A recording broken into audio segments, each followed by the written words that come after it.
Umaga, dito tayo sa Rawis. Tingnan natin yung ano natin, yung bangka. Kasi sinipti namin kahapon. Malakas kahapon yung hangin. Basta ngayon malakas pa rin yung hangin dito sa amin. Yung ulan mabuti na lang. Tumigil na.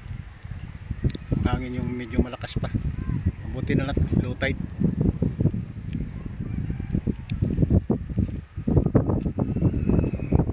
Andun yung mga bangka natin. Marami nung napakasipti na. Kahapon pa yan dinala. Yan ang mga siptihan ng mga bangka. Yan guys, low tide, buti na lang low tide.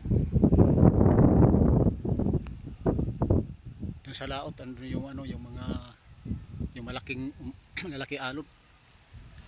Andun mayroon na mamalakaya. Pero diyan hindi pa gaanong malaki yung alon. Doon sa banda ron. Yan, malaking alon, malalaki na yung alon. Buti na lang hindi malakas na yung ano, sumila na yung ulan. Hangin na lang. Tingnan nyo guys yung mga kahoy. Ayun yung mga bangka. Kahapon yan dinala dito sinipti. Dito yung mga siptihan pagka oras ng mayroon masamang panahon. Kasi sipti dito kaysa doon. Dito alon yung nakakasira ng mga bangka. Pagka dito mo ilalagay, kailangan mo safety. Papunta rito. Kaya ang ginagawa namin pagka oras ng mayroong masamang panahon, dito yung dinadala yung mga bangka namin. Ay yung medyo pula yung babaw, yan ang bangka natin. Yung mayroon patungan ng mga kawayan, yung dalawa, yun ang ano natin bangka. Buti na lang low tide.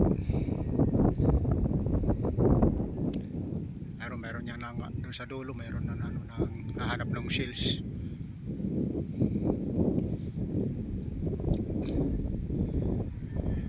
Mayroon mga tagak. Hinginain.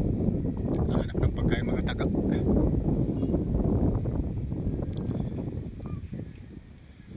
Tingnan mo guys yung langit. Dilim.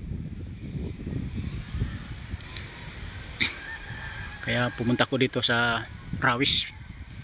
Tingnan ko yung bangka. Marami ngayon ng tubig.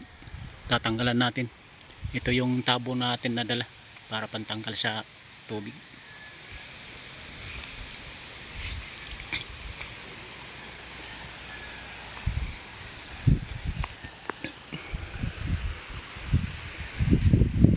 Yung ibang bangka andito pa rin. Hindi nila sinipti. Buti na lang hindi gaano malaki ang dagat kagabi. Hanggang dito lang yung dagat kagabi. Ayan. Diyan lang. Hindi na lumampas dun. Dito lang. Hanggang dito lang yung dagat. Mabuti hindi nagkataon na malaki ang dagat. Ayan may yung mga bangka iba. Meron pa rin natira pero kakaunti na lang. Yung mga bangka. Madilim oh. Dala ng bagyong Ada. Maya maya oh, wala naman siguro ito.